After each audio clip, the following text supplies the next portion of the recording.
अस्सलाम वालेकुम स्टूडेंट्स। उम्मीद है आप सब लोग खैर आफियत से होंगे। In the previous lecture, we have studied the concept of multiplier, in which we have studied the concept of government spending multiplier, investment multiplier, and tax multiplier. Today, we are going to start the very next topic, that is aggregate demand,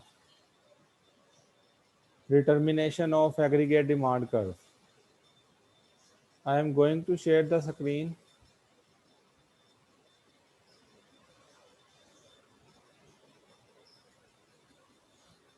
As you have studied the concept of individual demand or market demand in the subject microeconomics, principles of microeconomics, वो individual demand किसी consumer की demand को discuss करती है, किसी एक commodity की demand को डिस्कस करती है, या मार्केट डिमांड किसी एक मार्केट डिमांड को डिस्कस करते हैं। उसमें हम those was the concept of microeconomics, but in aggregate demand we deal with the overall demand in the economy. We deal with the overall demand in the economy. Aggregate demand curve is a schedule or curve that shows the amount of real GDP that buyers collectively desire to purchase at each possible price. As well, the individual demand curve shows the relationship between the price level and quantity demanded, or quantity or output. अब जो individual demand curve है उसमें जो price level होता है वो किसी एक कमोडिटी का प्राइस लेवल होता है। किसी एक ही उसमें प्राइस लेवल की बजाय प्राइसेस का वर्ड यूज होता है, तो वो किसी एक कमोडिटी की प्राइसेस है। जबकि उसमें जो एक्स एक्सिस पे वेरिएबल होता है, दूसरा वेरिएबल क्वांटिटी, वो किसी एक कमोडिटी की क्वांटिटी होती है। जबकि एग्रीगेट डिमांड में जो दो वेरिएबल यूज हो रहे हैं, price level and GDP, real GDP demanded.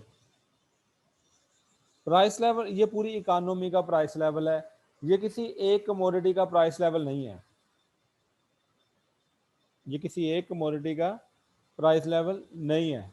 इससे मुराद ओवरऑल प्राइस लेवल है, जिसे हम इन्फ्लेशन या सीपीआई के जरिए मेजर करते हैं। जबकि दूसरा variable real GDP demanded, obviously ये किसी एक कमोडिटी की डिमांड नहीं है, ये ओवरऑल डिमांड है। ये ओवरऑल कंट्री की डिमांड है, जिसको हम जीडीपी बोलते हैं। ओवरऑल कंट्री की डिमांड है जो एक्सपेंडिचर के जरिए कैलकुलेट होती है, और इसका जो सम है वो जीडीपी कहलाता है। So aggregate demand curve shows the relationship between the two variables. First one is the overall the price level. First one is overall price level, and second one is real GDP demanded by the economy. And here overall price level is the independent variable and real GDP is the dependent variable. According to aggregate demand theory, there is an inverse relationship between the price level and the amount of real GDP demanded by the economy. It means when the price level rises, the quantity of real GDP demanded decreases, and when the price level falls, the quantity of real GDP demanded increases.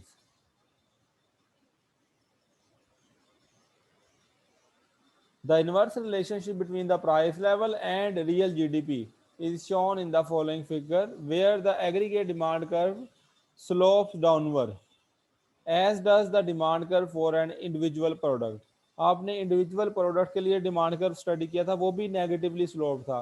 उसी वे में ये भी negatively sloped है, but the reason is obviously different, क्योंकि वो सिर्फ एक commodity की डिमांड थी, एक कमोडिटी की प्राइस थी। ये ओवरऑल डिमांड है इकोनॉमी की, और प्राइस लेवल भी जो है वो भी ओवरऑल प्राइस लेवल है कंट्री का। So this is the diagram for aggregate demand curve. Price level is on the y-axis and real GDP on the x-axis. And aggregate demand curve is negatively sloped as mentioned in the diagram. मतलब price level में अगर इजाफा होता है तो real GDP demanded by the economy कम होगी, और अगर प्राइस लेवल में कमी आती है तो रियल जीडीपी जो है वो ज्यादा होगी। So aggregate demand curve with negatively slope. Now question arises here is that why aggregate demand curve with negatively slope. Now question arises here is that why aggregate demand curve with negatively slope. जिस तरीके से individual demand curve के negatively slope की reason है, और उसकी reason है income effect and substitution effect, इसी तरह एग्रीगेट डिमांड कर्व जो है वो उसकी भी नेगेटिवली स्लोप की रीजन है। That can be explained with the three effects. First one is named as the real balance effect, second one is named as the interest rate effect, and third one is named as the foreign purchase effect। ये तीन तरह के effects हैं जो ये explain करेंगे कि aggregate demand curve जो है वो नेगेटिवली स्लोप्ड क्यों है, या आप ये कह सकते हैं कि ओवरऑल प्राइस लेवल के दरमियान and real GDP demanded by the economy के दरमियान नेगेटिव रिलेशनशिप क्यों है। First one is real balance effect. Let's suppose there is a rise in the price level. अब ये रियल बैलेंस इफेक्ट ये explain करेगा कि aggregate demand curve negatively sloped क्यों है, या आप ये कह सकते हैं कि प्राइस लेवल में और real GDP demanded by the economy में नेगेटिव रिलेशनशिप क्यों है। तो लेट्स सी कि कैसे नेगेटिव रिलेशनशिप है।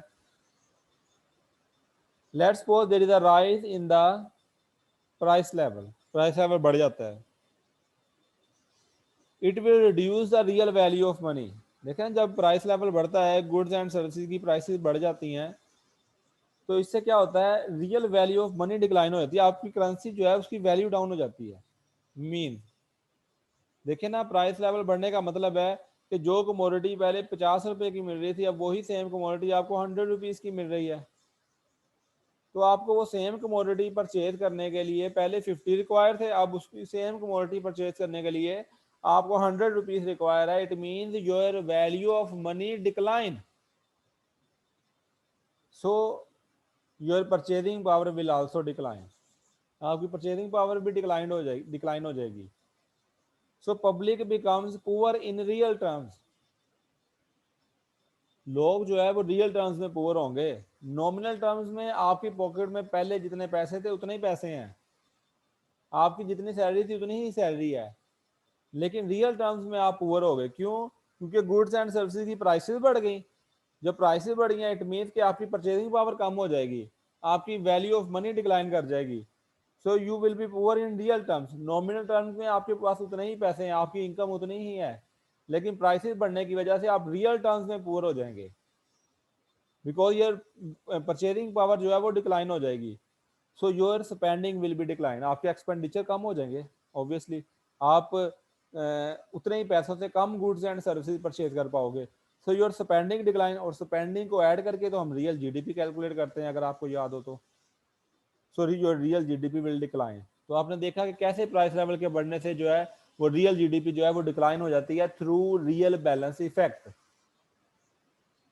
So this is how real balance effect explain why aggregate demand curve is negatively sloped. कोई क्वेश्चन है इसमें आपका तो आप पूछ सकते हैं।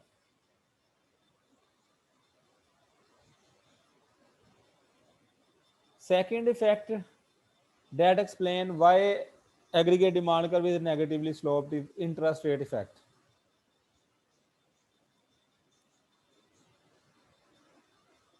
The aggregate demand curve is slope downward. It can be explained by interest rate effect. Let's suppose there is a rise in the price level. जब प्राइस लेवल बढ़ जाएगा, so consumer needs more money to buy goods and services. Firms need more money to buy goods and services. अब देखें जब price level बढ़ जाएगा तो आपको फर्म्स को, कंज्यूमर को या फर्म्स को मजीद पैसे चाहिए गुड्स एंड सर्विसेज परचेज करने के लिए। महंगी होगी है ना, या तो वो कम परचेज करेंगी या तो फिर मजीद पैसे चाहिए। जब कम परचेज करेंगी तो वो पीछे वाला रियल बैलेंस इफेक्ट वाला वो एक्सप्लेन हो जाएगा। तो अगर उतनी ही गुड्स एंड सर्विसेज परचेज करनी है तो आपको मजीद पैसे चाहिए होंगे। जब आप मनी डिमांड, इससे क्या होगा, मनी डिमांड में इजाफा हो जाएगा, इससे क्या होगा, मनी डिमांड में इजाफा हो जाएगा। And supply for money is exogenously determined by the central bank.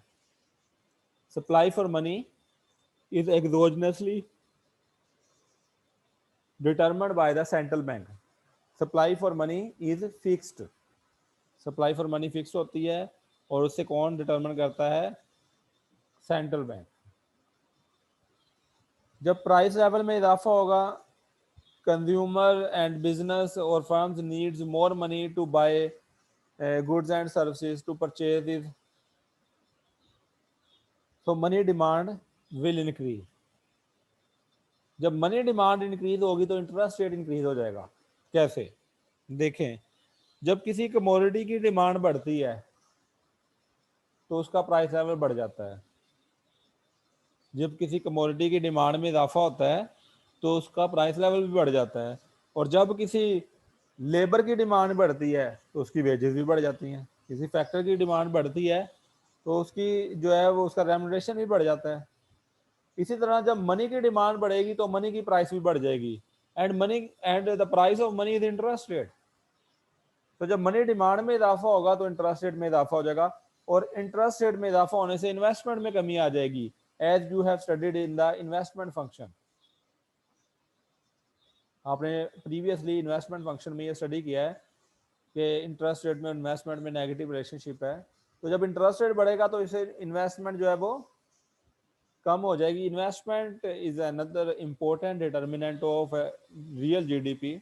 Spending variable है, तो इन्वेस्टमेंट के कम होने से जीडीपी भी कम हो जाएगी। हमने मल्टीप्लायर में पढ़ा है, मल्टीप्लायर क्या कहता है कि अगर इन्वेस्टमेंट में कमी आती है तो जीडीपी में कई गुना ज़्यादा कमी आ जाती है। अगर इन्वेस्टमेंट में इजाफा होता है तो रियल जीडीपी में कई गुना ज़्यादा इजाफा हो जाता है।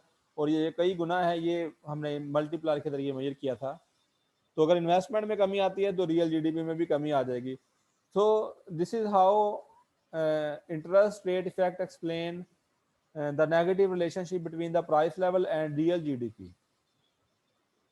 This is how interest rate effect explain why aggregate demand curve is negatively sloped. जी कोई क्वेश्चन है इसमें तो आप पूछ सकते हैं। ये इन्वेस्टमेंट फंक्शन से यहाँ से दोबारा जरा रिपीट कर दीजिएगा। ऑलराइट, जब इंटरेस्ट रेट में इजाफा होता है तो इन्वेस्टमेंट में कमी आ जाती है। ये हमने इन्वेस्टमेंट फंक्शन में पढ़ा था। देखें, इंटरेस्ट रेट ज्यादा होने का मतलब है कॉस्ट ऑफ बोरिंग मनी ज्यादा है, तो लोग कम बोरो करेंगे, कम इन्वेस्टमेंट होगी। और इन्वेस्टमेंट जो है वो जीडीपी का वेरिएबल है, because GDP is equal to C plus I plus G plus N X. I इसमें दूसरे नंबर पर इसका मेजर वेरिएबल है, डिटर्मिनेंट है। तो जब इन्वेस्टमेंट डिक्लाइन होगी ऑब्वियसली रियल जीडीपी भी डिक्लाइन हो जाएगी। सो दिस इज हाउ के प्राइस लेवल कैसे बढ़ने से रियल जीडीपी कम होगी। It is explained through interest rate effect. Is it clear? Okay, clear. The third effect that explain why aggregate demand curve is negatively sloped is foreign purchase effect.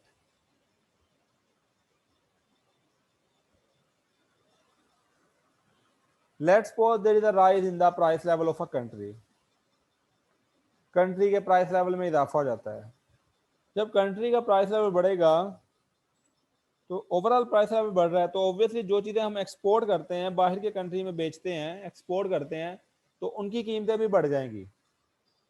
So your exports become more expensive.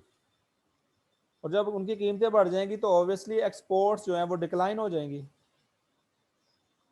और दूसरी तरफ जब हमारे country की items महंगी हो गई हैं, गुड्स एंड सर्विसेज, तो ऐसा हो सकता है कि इंपोर्ट्स आइटम उससे सस्ती हों। आपने बहुत सारी देखी होंगी पाकिस्तान में प्रोडक्ट्स के, वो पाकिस्तानी प्रोडक्ट्स जो है वो एक्सपेंसिव है और जो इम्पोर्टेड प्रोडक्ट है वो सस्ती है। ऐसा हो सकता है, जैसे मैं आपको एग्जांपल देता हूँ, ये टिश्यू पेपर्स हैं, बहुत सारे मार्केट में आए हुए हैं। जो मेड इन पाकिस्तान वाले हैं वो उनकी प्राइस हाई है, और जो मलेशिया के मेड इन मलेशिया, शायद किसी ने नोट किया हो कि नहीं, मेड इन मलेशिया है तो वो काफ़ी चीपर है और उससे अच्छे भी हैं, तो वो सस्ते हैं। तो ऐसा हो सकता है कि प्राइस लेवल बढ़ने से इंपोर्ट्स जो है वो सस्ती आपको मिल रही हो और डोमेस्टिकली प्रोड्यूस गुड्स महंगी मिल रही हो, तो इस केस में आपकी इंपोर्ट्स भी बढ़ जाएंगी, जैसे करंट सिनेरियो में पाकिस्तान में हो रहा है। सो जो दोनों केसेस में, दोनों में से अगर एक भी हो तो नेट एक्सपोर्ट डिक्लाइन जो वो डिक्लाइन हो जाएगी, because net export is equal to export minus import. तो चूंकि प्राइस लेवल बड़ा है कंट्री का, तो एक्सपोर्ट्स जो है वो महंगी हो गई हैं, तो एक्सपोर्ट डिक्लाइन हो जाएंगी। सिर्फ एक्सपोर्ट डिक्लाइन होती है, उस केस में भी नेट एक्सपोर्ट बैलेंस डिक्लाइन कर जाएगा,